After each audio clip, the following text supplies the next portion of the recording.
Now, I like trailers that go to just about any film, whether it be something that's mainstream or kind of, low on the marketing level, like you kind of have to learn about it or be digging for it to kind of discover it.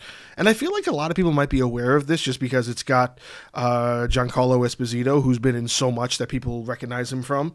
And it's kind of like he's turned into sort of the Tim Curry of this generation. It's like, oh, you can tell a lot about a person by where they know Giancarlo Esposito from. But he's been around for a long time, and this is a new film he's coming out with that apparently is a TUBI original.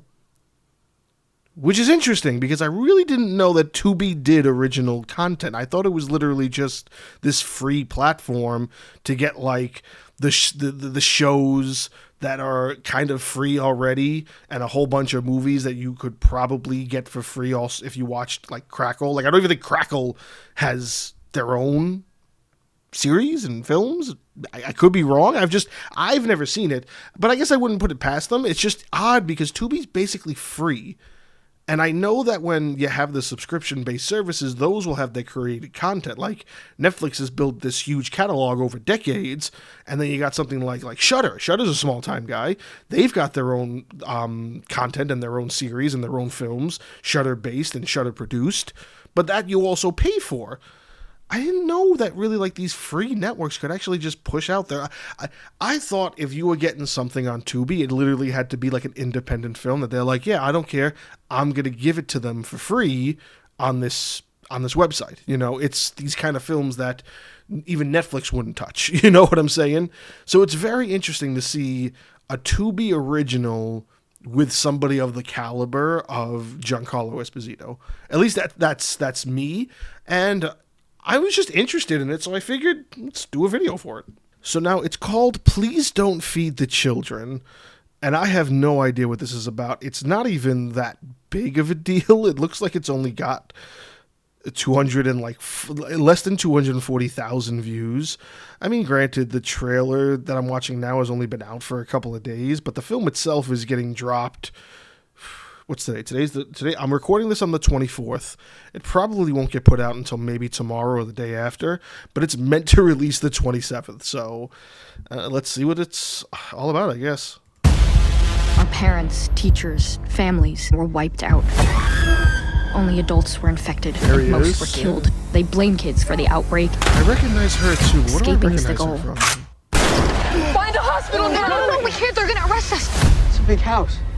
They could have supplies. What do you want?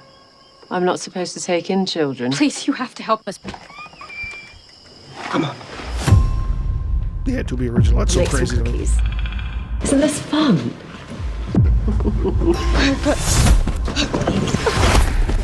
Terrible guests. You wake up. I'm going to have to go back because that name looks familiar. Get undressed and clean yourselves. That's better. Smile. Why am I here? I like you, Mary. She's up to something. I'm gonna find out what it is. Are we behaving? Did you treat your own daughter like this? Shut up. You're saying I was a bad mother? I think we're becoming friends. Have a taffy, dear. Don't be afraid. I'll be a good mother. Cars abandoned right down the road. Some detective you are.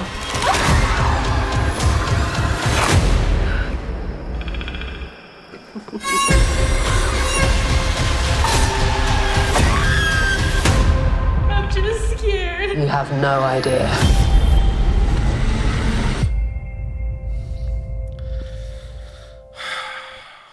So it's one of those movies where he's in it, but he's in it for 15 minutes, and then they get to use him as a main selling point. At least that's what I'm getting. The main focus of this seems to be on this lady who kidnaps these children. But I don't understand the premise of please don't feed the children. Can I find some other information on this? Hold on. So it apparently had been released originally at a international film festival in October of last year, but it's getting Nationwide release distributed by TUBI. A group of orphans head south in search of a new life after the country's adult population is wiped out from a viral outbreak. Soon they discover a dangerous secret from a deranged woman. That's not what it felt like that trailer was giving me. That trailer felt like it was giving me like the children are the ones with the disease. And that's why... I don't know. This seems interesting enough for me to check it out just because I want to see what they could do with this. And now it makes a little bit more sense to me. It's not that TUBI backed this. It's that TUBI got the rights to distribute it because it originally was just an independent film that was released at a film festival. But it also means that it wasn't 100% good enough. Does this have any reviews so far? Film in its world premiere. That's on TUBI. What about over here? Do I have anything over here? IMDb 6.2 out of 10. Okay. That's not, terrible. It's promising. What about Rotten Tomatoes? What does Rotten Tomatoes have? Nothing. Rotten Tomatoes is nothing. It says it has one review, though. No, nothing. Oh, and here, that's the name. Destrin Allen Spielberg. Okay, let's go back a second, because I knew I saw the Spielberg name. I just didn't want to pause the trailer while I was looking at that. Who is this? She is the daughter of Steven Spielberg. So is this her first film? Yeah, this is her first film. Yeah, her feature film directorial debut. Wow. Steven Spielberg's daughter has her first film being released on TUBI.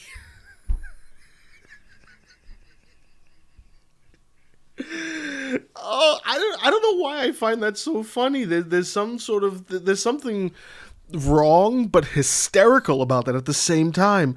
Wow, hold on. Now, I know this is different times. I just want to see what Steven Spielberg's first film was. I feel like I know what it is off the top of my head, but just to be sure, Steven Spielberg filmography. Not his short film. His first film ever was something called Firelight. Partially Lost. Really? That's interesting. Original TV movie, and then a TV movie. Theoretical film directing debut. Okay, so his first theoretical film debut was The Sugarland Express. I've never even actually heard of this. Interesting. I might have to search this out, because this doesn't sound... Crime, comedy, drama...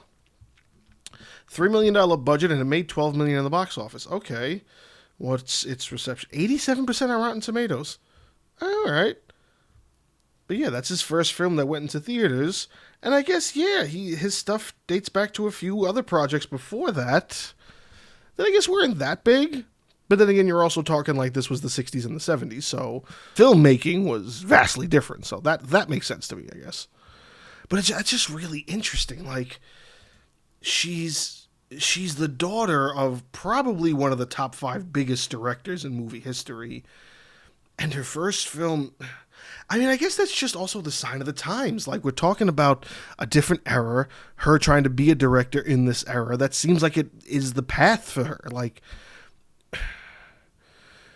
and I guess it's also kind of trying to show you that not everything is very nepotistic. So I'm pretty sure Spielberg could have the pull to basically say, hey, my kid's movie, we're putting it in theaters. And either he just didn't or she didn't want it to. Not like M. Night Shyamalan, because his daughter's directorial debut, that went to theaters. So yeah, it's interesting to see it from this angle. Like to see I just want to check it out just for that. I want to see if Steven Spielberg's daughter might have the chops or if she is just getting into directing because it's the family business, I guess. And still, like, the story seems weird, but I'll watch it. It's free. Might as well. If you made it this far, you are awesome. Give the video a like if you enjoyed it and let YouTube know I'm doing a good job. Consider subscribing to the channel if you haven't already and check out the other videos in the studio. All of this helps support me and the channel, so it is very appreciated. Whether you're new or returning, thanks for watching. Cheers.